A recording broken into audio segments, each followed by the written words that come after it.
بسم اللہ الرحمن الرحیم۔ دنیا میں فتنے بھی آئے تو فتنوں کا سد باب کرنے کے لیے اللہ تعالیٰ اپنے نیک نیک بندے بھیجتا رہا۔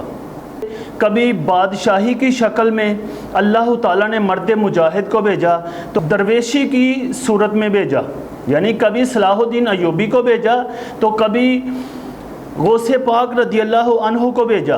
اسی طرح سلسلہ چلتا آیا تو جب ہندوستان کے اندر بے شمار فتنے ہو گئے، ایک طرف سے قادیانیوں کا فتنہ، ایک طرف سے وہابیوں کا فتنہ، ایک طرف سے دیوبندیوں کا فتنہ، ایک طرف سے رافضیوں کا فتنہ، ایک طرف سے چکڑالویوں کا فتنہ، ایک طرف سے نجدیوں کا، ایک طرف سے نیچریوں کا، ایک طرف سے انگریزوں کا، بے شمار جب فتنے ہوئے تو اللہ تعالیٰ نے ان کا مقابلہ کرنے کے لیے ایک مرد مجاہد بھیجا۔ اس مرد مجاہد کا نام امام احمد رضا خان فاضل بریلی علیہ رحمہ ہے۔ حضرت امام احمد رضا فاضل بریلی علیہ رحمہ 10 شوال 1272 ہجری 14 جون 1856 عیسوی میں پیدا ہوئے۔ آپ بریلی شہر میں پیدا ہوئے۔ آپ کی بہت ہی چھوٹی عمر تھی، تقریباً 4 سال کی عمر تھی تو آپ نے ناظرہ قرآن مجید پڑھا، اور آپ نے 6 سال کی عمر میں بہت بڑے مجمع کے سامنے منبر پر بیٹھ کر میلاد شریف پڑھا۔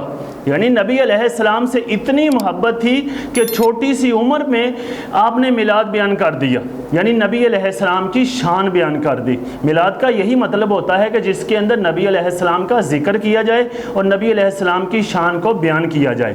پھر جب آپ کی عمر بڑھتی گئی، آپ اپنے والد محترم سے پڑھتے رہے۔ اپنے والد محترم سے تقریباً 21 علوم پڑھے۔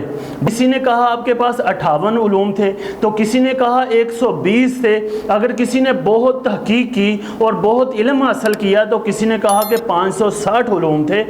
یعنی جتنی کسی نے آپ پہ تحقیق کی، آپ کے علم کو دیکھا، تو اتنے ہی علوم نکلتے رہے۔ میں یہاں رک کر یہ بات کہوں گا کہ امام احمد رضا فاضل بریلی علیہ رحمہ پر تحقیق ہو تو ان کے علوم کا احاطہ مشکل ہو جاتا ہے لوگوں کے لیے، تو اگر نبی علیہ السلام کا علم ہو تو پھر کسی کے باس میں کیسے آ جائے۔ اور اعلیٰ حضرت فاضل بریلی علیہ رحمہ اپنے والد محترم کے پاس ہی پڑھتے رہے۔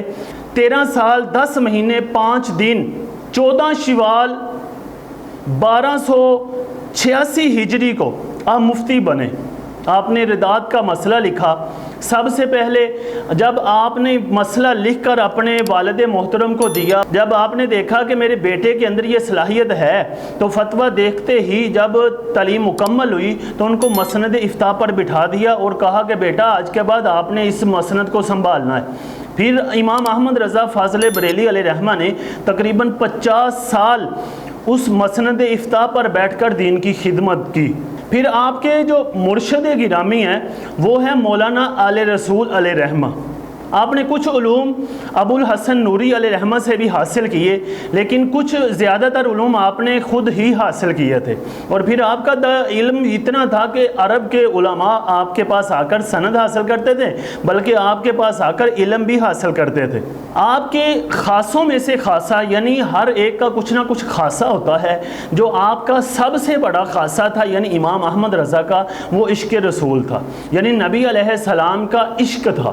نبی علیہ السلام کی ذات کا دفاع کرنا اعلیٰ حضرت سے زیادہ کوئی نہیں کر سکتا، یعنی جو دفاع امام احمد رضا نے کیا وہ کوئی نہیں کر سکتا۔ یہاں تک کہ ہندوستان کی جو شاعری تھی وہ کسی لڑکیوں کے لیے یا غلط غزلوں کے لیے تھی، تو امام احمد رضا نے اس کا موڑ، یعنی اس شاعری کو موڑ کر نعت رسول کے لیے پیش کر دیا۔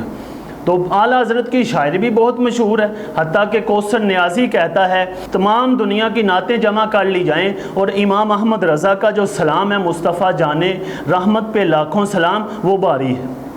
اس کے علاوہ اور بھی آپ نے بہت دین کی خدمات انجام دی، 1000 سے زیادہ کتابیں لکھی۔ یہاں میں رک کر ایک بات کہوں گا، کچھ لوگوں کو تکلیف ہوتی ہے، وہ 4 کتابیں لکھ کر، بلکہ آج کل کہتے ہیں کہ جی ہم نے 4000 کتابیں لکھ لی یا اس سے زیادہ لکھ لی۔ وہ کتابیں جیسے لکھتے ہیں یا جیسی لکھی ہیں، وہ اعلیٰ حضرت کی ایک کتاب کے مقابلے میں 4000 کتاب نہیں بنتی۔ ان کے اندر اتنے ذخائر ہوتے ہیں، علم کے سمندر ہوتے ہیں ان کتابوں کے اندر. اور اعلیٰ حضرت علیہ رحمہ 25 صفر 1340 ہجری کو اس دنیا سے تشریف لے کر گئے. یعنی جب اس سورج جو زمین کا سورج ہے، آسمان کا سورج ہے، اس کے غروب ہونے کے ساتھ علم کا، عشق کا سورج غروب ہوا، وہ 25 صفر کا دن تھا. اس وقت مسلمان اس علم کے سمندر سے محروم ہو گئے.